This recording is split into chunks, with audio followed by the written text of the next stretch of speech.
Ce qui était le plus dur, c'était l'interruption de la carrière. Je me sentais très, très inutile.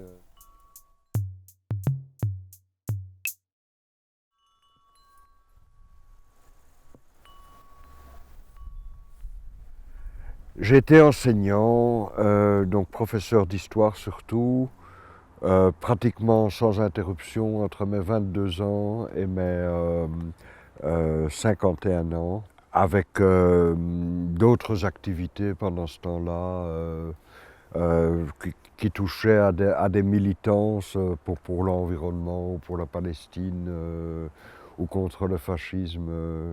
Voilà.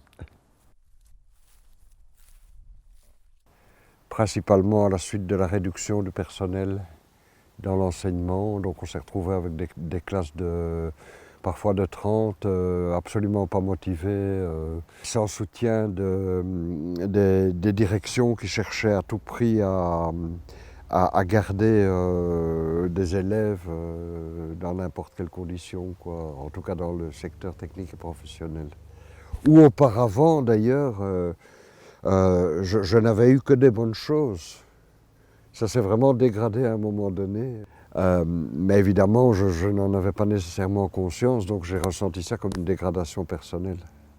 Après un moment particulièrement difficile dans une classe, je suis allé prendre ma tension à l'infirmerie de l'école et c'était pas la première fois, donc elle atteignait des 18, parfois des 22.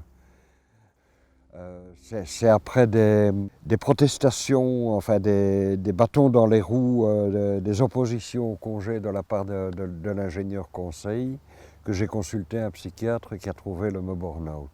Ce qui était le plus dur, c'était l'interruption de la carrière, je me sentais très, très inutile, mais donc j'avais l'impression que j'avais des talents et des capacités qui étaient jetés. J'ai passé des mois et des mois dans un fauteuil, dos à la fenêtre, avec soit de la TV, soit des mots croisés, ou bien à faire des recherches débiles sur mon PC.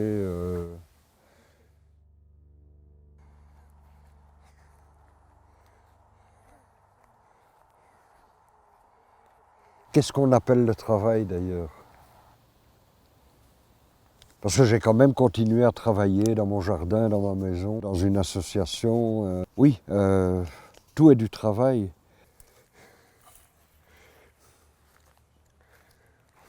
J'ai eu une illumination en Écosse pendant une marche autour d'un loch. Et j'avais déjà lu Le droit à la paresse de Lafargue et je me suis demandé mais pourquoi on ne fait pas ça? C'est tellement plus simple.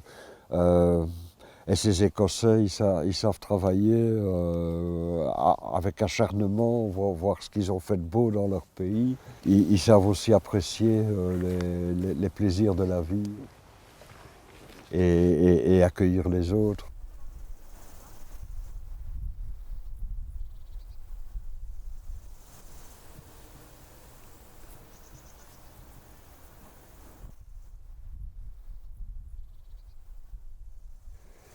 Eh bien, par exemple, maintenant, je suis en train de regarder les libellules qui se promènent ici, les nénuphars qui s'ouvrent, qui apparaissent.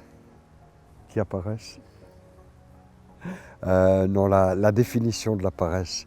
J'en suis arrivé à la conclusion, en tout cas, que la paresse, justement, ne s'enfermait pas dans une définition, mais que c'est une forme de la liberté. Donc la paresse commande le boulot. C'est la paresse qui pilote le travail.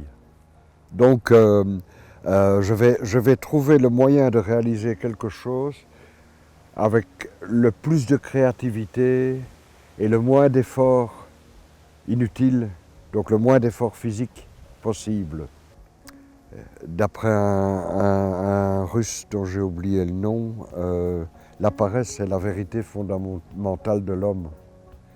Mais ça c'est refusé par tous tous les régimes politiques et économiques qui exaltent le travail de l'extrême gauche à l'extrême droite.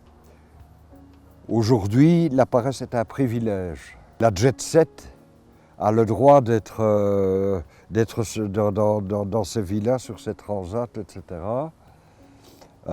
Et les autres les regardent avec admiration et envie. Et le droit à la paresse, c'est que tout le monde a le droit de faire ça. C'est universel, c'est pacifiste, c'est non violent et c'est une expression de la liberté.